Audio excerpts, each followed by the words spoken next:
The village of Oderan and a mother's wish. The village of Oderan sat peacefully by the great Omu River, its lands fertile, its people vibrant, and its traditions deeply rooted in generations of wisdom. The sun cast golden reflections over the water, where fishermen cast their nets, and children played along the banks, their laughter carried by the gentle breeze. Life in Oderan was simple but filled with warmth, community, and love. Among its people was Sua, a young woman of striking beauty and even greater kindness. She was the daughter of Abeni, a woman hardened by the struggles of poverty, who had one dream, to see her daughter married into wealth. Sua, however, had different dreams.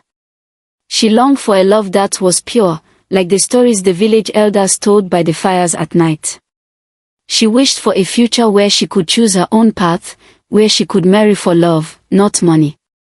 Her heart already belonged to Jair, a fisherman with kind eyes and strong hands, who worked tirelessly on the Omu River, earning his keep through honest labor.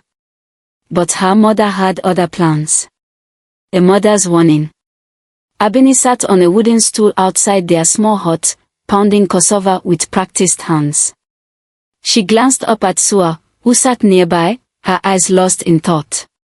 "You are daydreaming again, Sua," Abeni said, her tone sharp. "What nonsense is filling your head now?" Sua hesitated before answering, knowing what her mother wanted to hear and what her heart wished to say were not the same. "I was just thinking about the river, Mama," she lied. Abeni narrowed her eyes. "Do not try to fool me, child. I know what is in your heart." She wiped her hands on her wrapper and leaned forward. "You think about that fisherman, Jair." Sua's cheeks burned, but she said nothing. "You are foolish if you believe love alone will feed you," Abeni continued, her voice laced with bitterness. "Did I not love your father? And where did that love take me? To a life of struggle, to selling goods in the market just to keep food on our table." Sua clenched her fist. She had heard this speech many times before. "Mama," she said carefully, "Jair is hardworking. He is kind. He will take care of me." Abeni scoffed. "Kindness does not buy land. Hard work does not build a great house. You need a husband who will give your life better than this." "But I do not care about riches, Mama," Sua protested. "I care about happiness."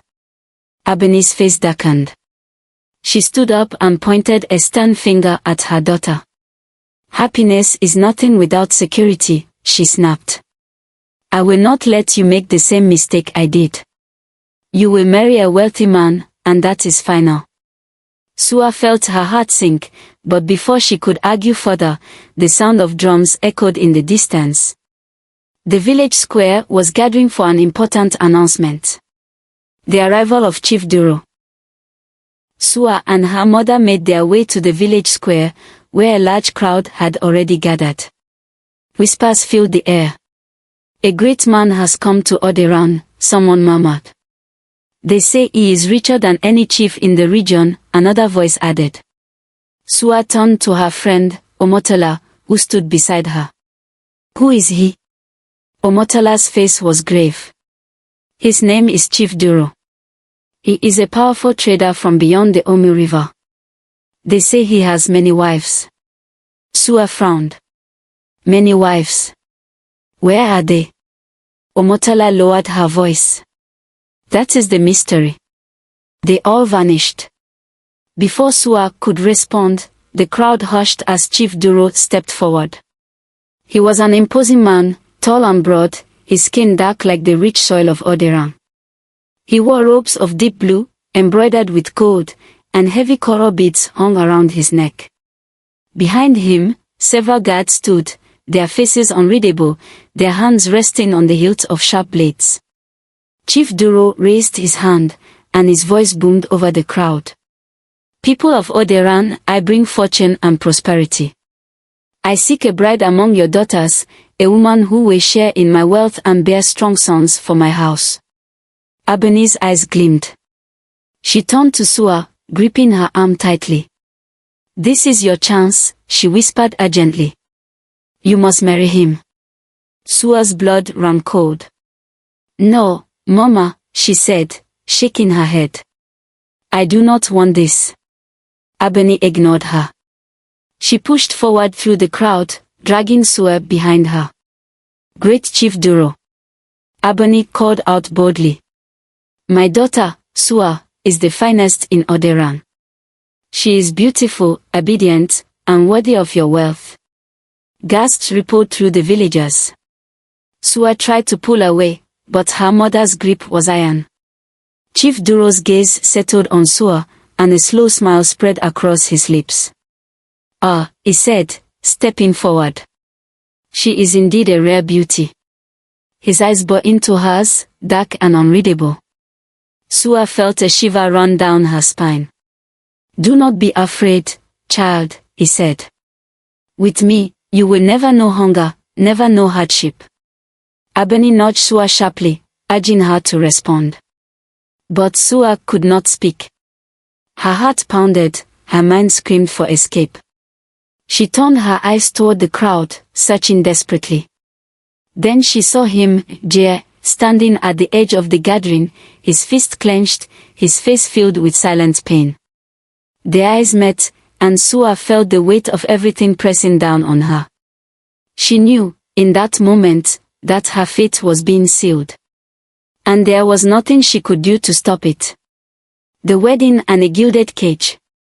The wedding of Sua and Chief Duro was the grandest celebration Oderan had ever seen. Drums thundered through the village as dancers swayed in colorful fabrics, their movements mirroring the flickering flames of the torches that lined the great square. The scent of roasted meats and freshly tapped palm wine filled the air. Yet, for Sua, the joyous occasion felt more like a funeral. She sat in the center of it all, adorned in coral beads and the finest embroidered wrappers, her beauty heightened by the golden glow of the lanterns. Women sang praises to her new life of luxury, but beneath her veil, her lips trembled.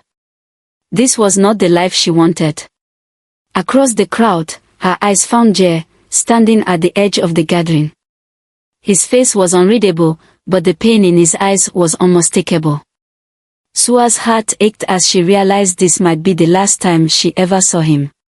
Ebony, standing proudly beside her daughter, whispered, You are about to enter a life of greatness, my child.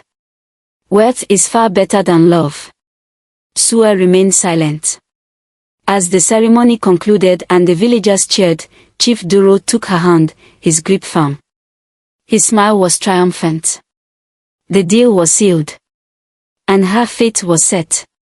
A palace of wealth, a house of silence. Chief Duro's compound was unlike anything Sua had ever seen. It was a vast estate, surrounded by high walls that seemed to stretch into the sky.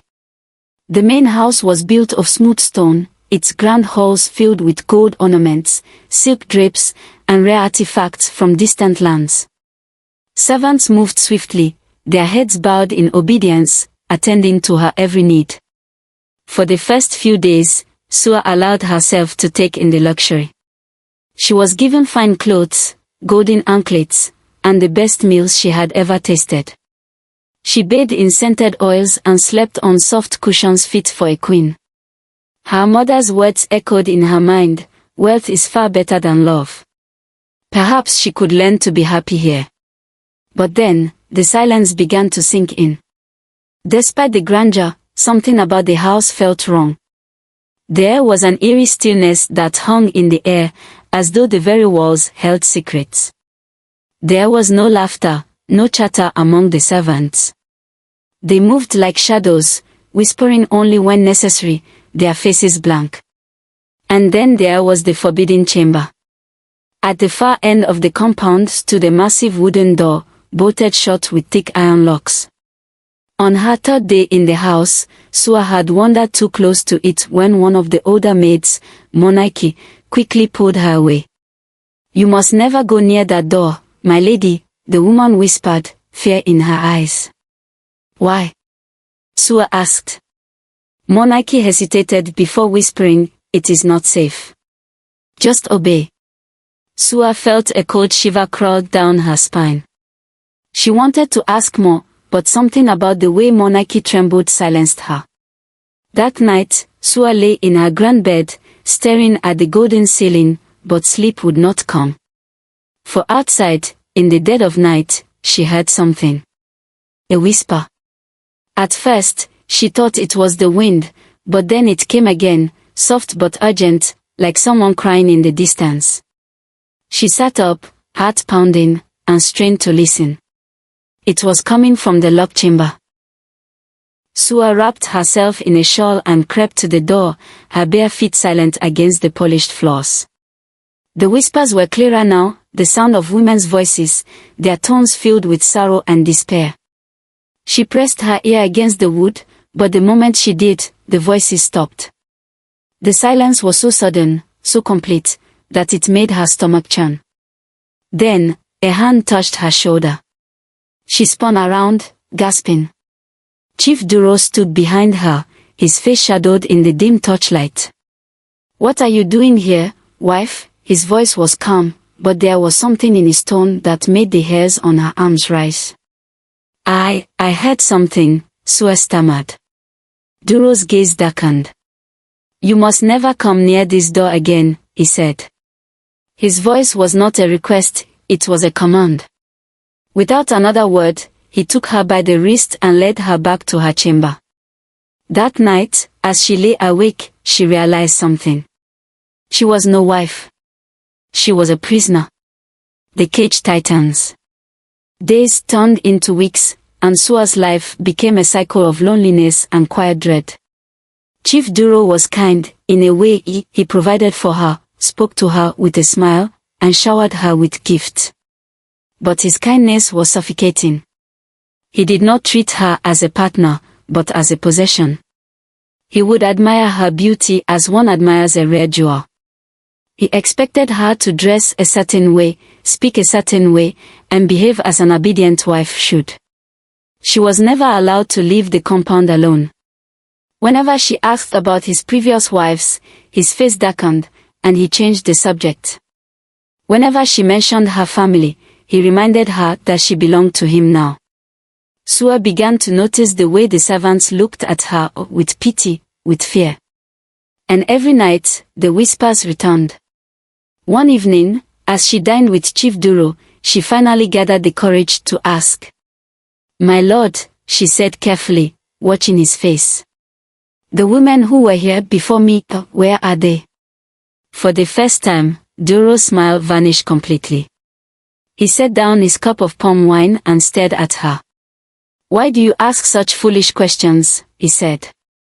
"Because I hear them," Sua whispered. The room fell silent. Duro's eyes were unreadable, but something changed in his demeanor. He leaned forward, his voice lower now. "Curiosity is dangerous, Sua. You are my wife now. You have everything you could ever want.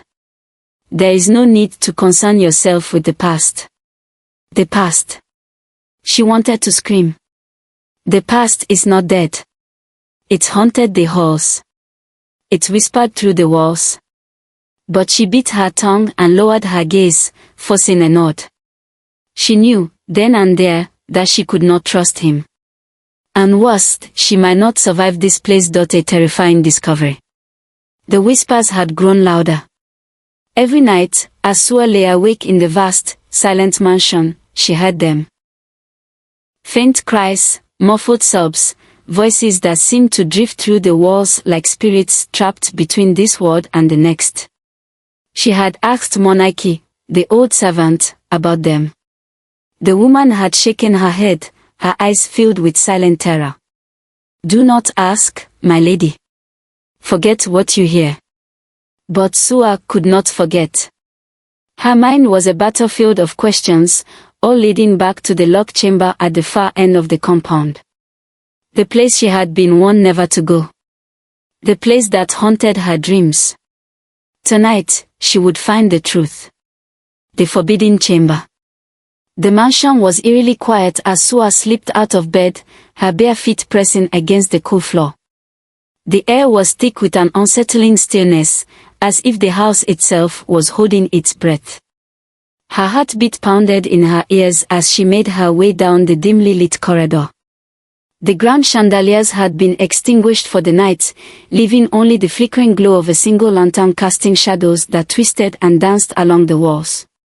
She reached the door. The forbidden chamber. She placed her hand on the heavy iron lock, expecting resistance. But to her surprise, it was slightly ajar, as if someone had been careless, or perhaps, as if it had been left open on purpose. Sua hesitated, then pushed it open. What she saw inside made her blood run cold. The room was filled with relics, old garments, pieces of jewelry, and rows of faded portraits. The scent of burning incense lingered in the air, mixed with something faintly metallic, a scent that made her stomach turn. She stepped forward, her eyes scanning the room. A table against the far wall caught her attention. Draped in deep red fabric, it was covered in objects that did not belong in a normal home, strange figurines carved from bone, candles melted into disturbing shapes, and a wooden bowl filled with dark liquid.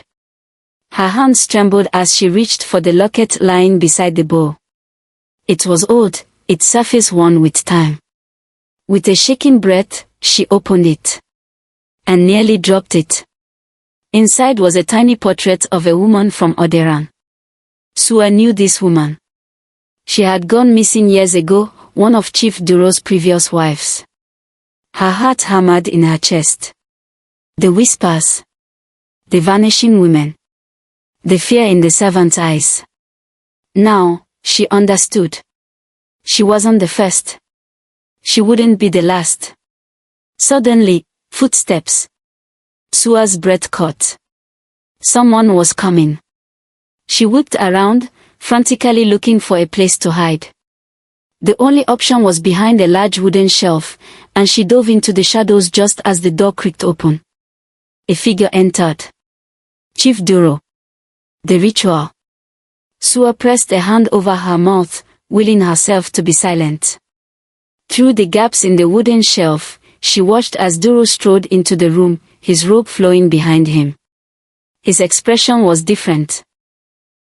His usual charming mask had fallen away, revealing something darker, something inhuman. He walked toward the altar at the center of the room and knelt before it. And then, he began to speak. But the words were not of any language Sua recognized. The air shifted, thickening as though something unseen had awakened. The candle flames flickered violently. The shadows in the room seemed to stretch and coil, moving on their own. Duro's voice grew deeper, more guttural, as he lifted a small golden dagger and pressed the tip against his palm. Sua gasped silently as he sliced his own skin, letting drops of blood fall into the wooden bowl. The liquid inside began to glow faintly, swirling as if it were alive. A low, hissing sound filled the room. Duro's voice lowered into a whisper as he placed his hands over the bowl, and the shadows around him shifted, twisting into shapes that made Sua's skin crawl. Then, as if sensing something unseen, Duro turned his head sharply toward the shelves. Sua froze, her entire body stiff with terror. For a long moment, he stared in her direction. Then, suddenly, the sound of a bell rang from the compound gates.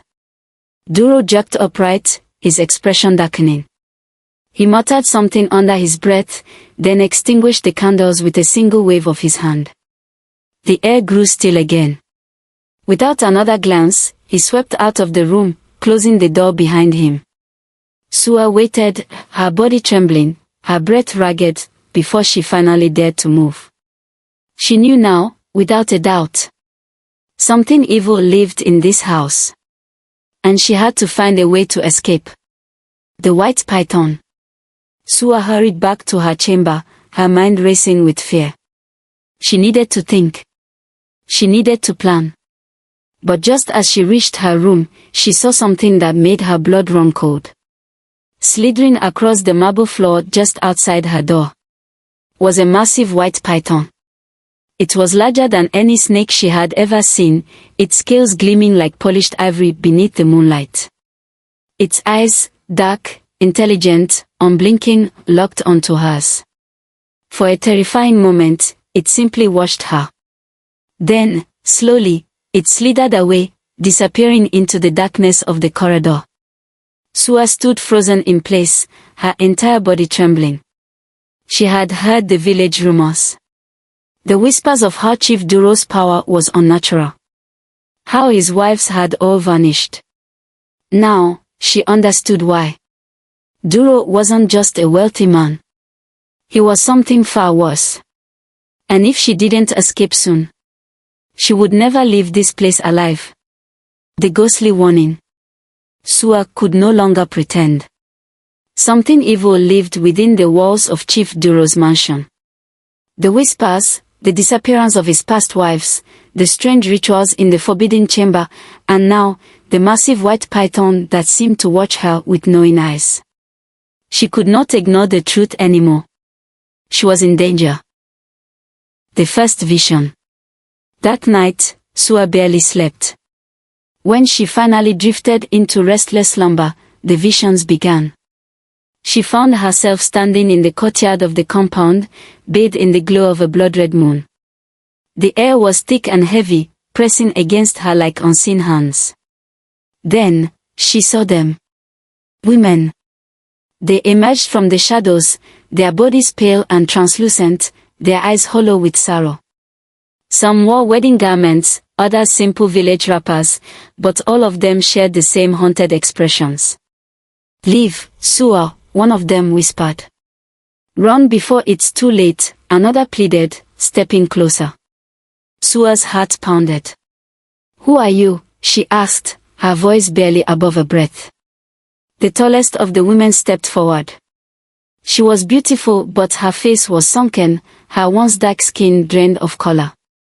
Around her neck, Sua recognized the gold locket, the same one she had seen in the forbidden chamber. "We were like you," the woman said, her voice filled with sorrow. "We were his wives."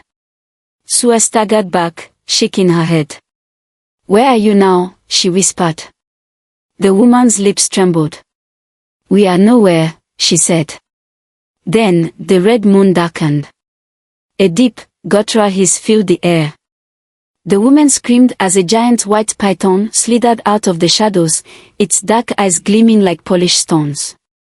As it opened its enormous jaws, Sua felt herself being pulled backward. She gasped awake, sitting bolt upright in bed. Her skin was damp with sweat. She was back in her chamber, but the echoes of the scream still rang in her ears.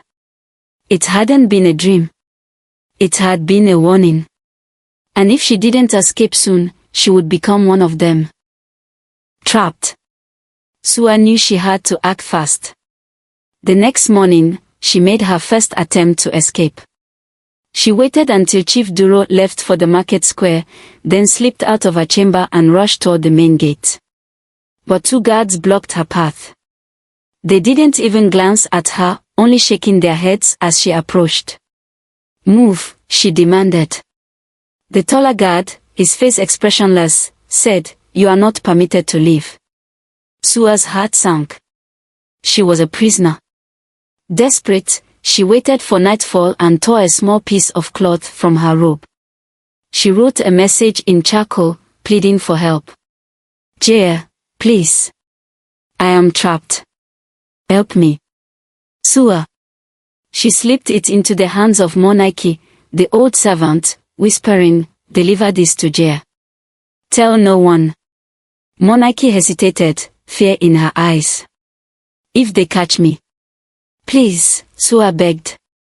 Monarchy exhaled sharply, then nodded. "I will try." For the first time in weeks, Sua felt a spark of hope. Surely Jia would come for her. Surely he would save her. A mother's betrayal. Days passed. No answer came. No sign of Jia. Sua's hope withered. The only visitor she received was her mother, Ebony, who arrived one afternoon, her arms heavy with gold bangles, her wrapper finer than anything she had ever worn before. "Oh, my daughter," Ebony beamed, spinning in delight. "Look at what Chief Duro has given me." Wealth beyond my wildest dreams. Sua stared at her mother, tears burning in her eyes. Mama, you have to listen to me, she pleaded. Something is wrong in this house. There is dark magic here. I have seen the spirits of his past wives.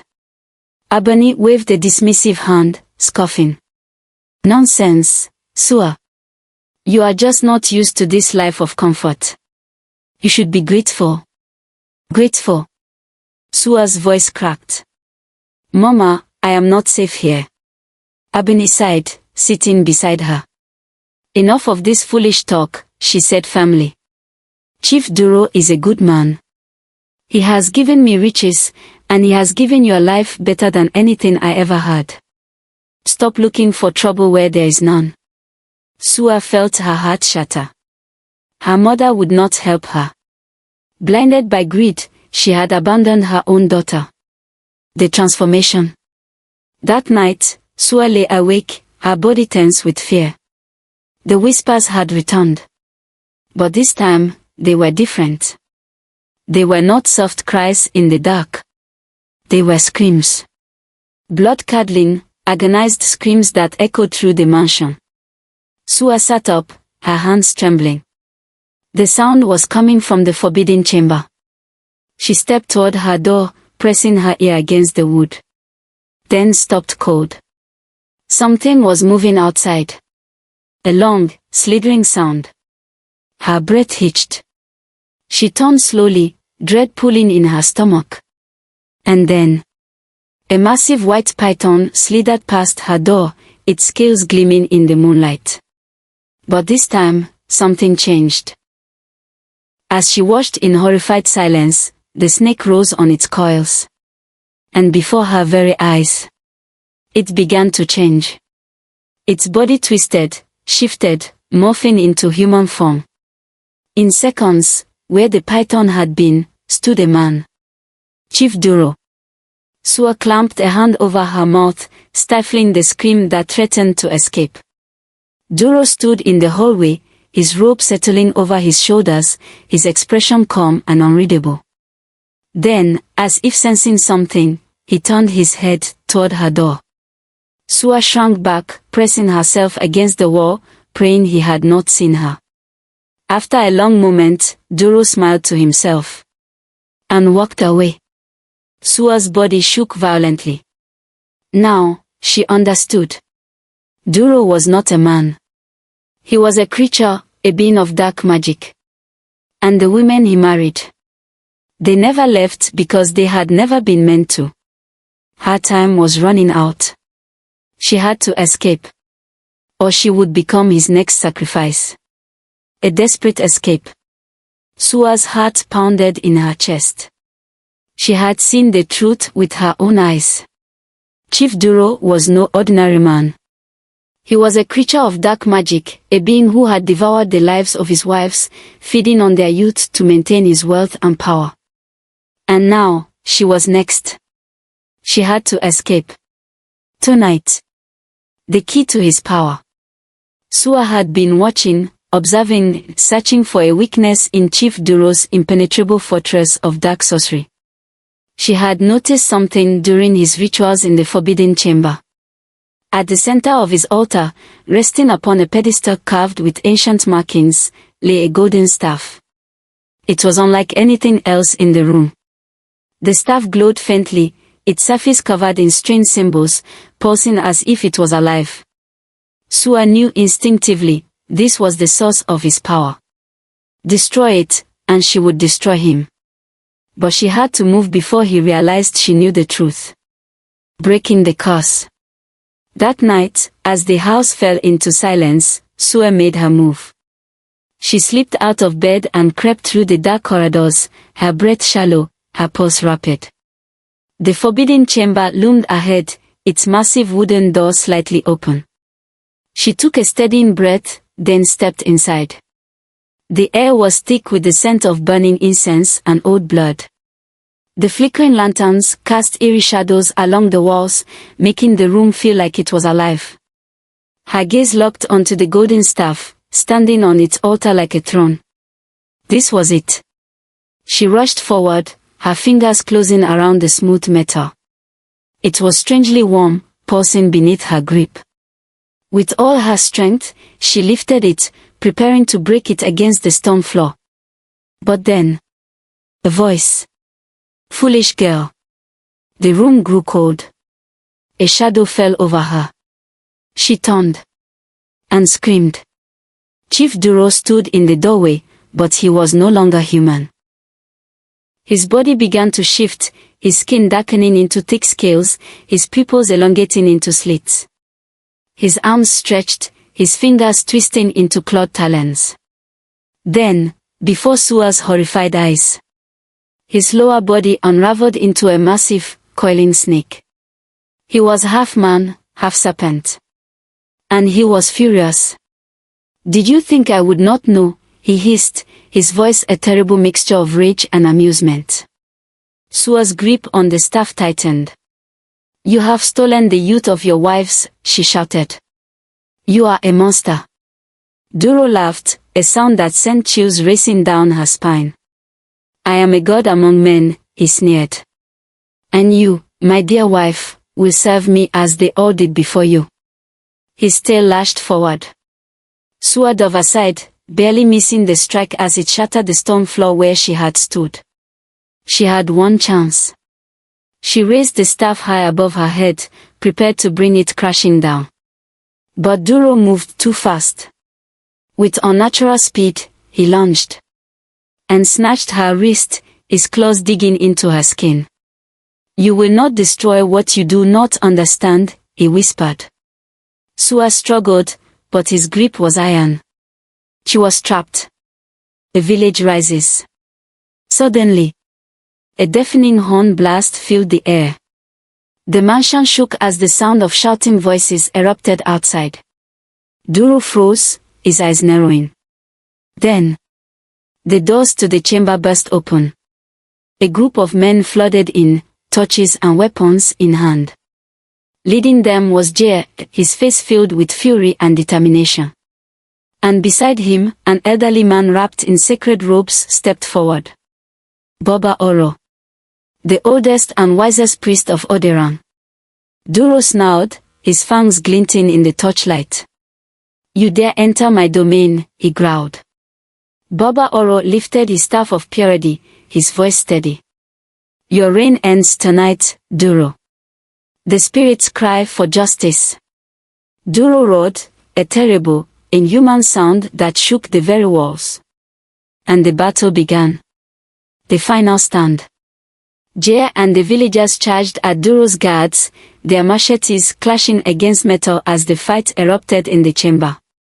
Sua struggled against Duro's grip, her wrist burning under his claws. "You will not win," he hissed. But before he could strike, Boba Oro raised his staff and slammed it into the ground. A wave of energy rippled through the air, knocking Duro backward. For the first time, Duro looked afraid. "Now, child," Boba Oro commanded. Sua did not hesitate. With all her strength, she lifted the golden staff and smashed it against the altar. A piercing scream filled the chamber. The golden staff shattered, its fragments glowing like embers before fading into dust. Duro staggered, clutching his chest. His body began to wither, the dark magic that had sustained him collapsing in on itself. His screams turned into wails, his monstrous form shriveling. Until, at last, he crumbled into nothing. Silence fell over the mansion. Then, a soft breeze drifted through the air. And one by one, the spirits of his past wives emerged from the shadows. They were free. Tears filled Sua's eyes as she watched them fade into the light, their souls finally at peace. Jair rushed forward, pulling her into his arms. "You are safe now," he whispered. Sua let out a shuddering breath, clinging to him. It was over. Chief Duro was dead. And she had survived. The end of darkness. The villagers burned the mansion that night, ensuring that no remnant of Duro's evil remained. Ebony, struck with grief and shame, fell to her knees as she watched the flames consume the wealth she had once cherished. She had sold her daughter to a monster. And she had almost lost her forever. Sua did not speak to her mother. Some wounds could never be healed. As dawn rose over Oderan, Sua stood by Jer, watching the ashes drift into the sky. She was free. And for the first time in her life, she chose her own future. A new beginning. The first rays of dawn crept over the horizon, casting a golden light over the ruins of Chief Duro's mansion. The once great fortress, filled with wealth and secrets, was now reduced to smoldering ashes. With Duro gone, the spell over the mansion was broken. The servants, once trapped under his rule, stepped out into the open courtyard, blinking against the morning sun. Some wept in relief, others fell to the ground in gratitude, whispering prayers to the spirits for their freedom. Sua stood among them, taking in the sight of the liberated souls. The weight that had suffocated her for weeks was gone. She was free. But as the flames devoured the last remains of the mansion, her thoughts turned to the village. And to her mother. A mother's regret. Sua returned to Oderan with Jer and the surviving villagers. Word of Chief Duro's death had spread like wildfire. The people of Oderan gathered at the edge of the village, their faces filled with shock and wonder. Among them stood Ebony. Her once proud stance was gone, replaced by a weary, broken woman. The riches she had once flaunted meant nothing now. Her daughter was alive. And she had almost lost her forever. As Sua stepped forward, Ebony fell to her knees. "My daughter," she whispered, tears streaming down her face. Sua looked at her mother, the woman who had sold her to a monster in the name of wealth and power. She wanted to be angry. But all she felt was sadness. "I only wanted a better life for you," Ebony sobbed. "I never saw the danger. I was blind." Sua stared at her mother for a long moment before speaking softly. "True wealth is not gold, Mama." Ebony let out a broken cry, bowing her head in shame. The people of Oderan murmured amongst themselves, reflecting on what had happened. They had ignored the whispers. They had turned away from the truth. And because of it, so many had suffered. But no longer. A lesson had been learned. A lesson that would never be forgotten. Love over gold. Days turned to weeks. The village slowly returned to normal, but the shadow of what had happened remained in whispered stories. Chief Duro's name became legend, a warning passed down to remind generations of the dangers of greed and deception. As for Sua, she chose her own future. She and Jer rebuilt their lives, side by side. The villagers, once dismissive of Jer's humble ways, now respected him. They saw that wealth was not measured in gold, but in the love and honesty of a man's heart. Together, Sua and Jer stood by the Omu River, the very place where their love had once flourished in secret. Now, they stood openly, proudly, without fear. Jer took her hand in his grip warm and steady. "We have won," he murmured. Sua smiled, her heart finally at peace. "Yes," she said, looking out over the river, where the sun met the water in perfect harmony. "We have won." And with that, they walked forward, leaving the darkness behind. Forever. The end.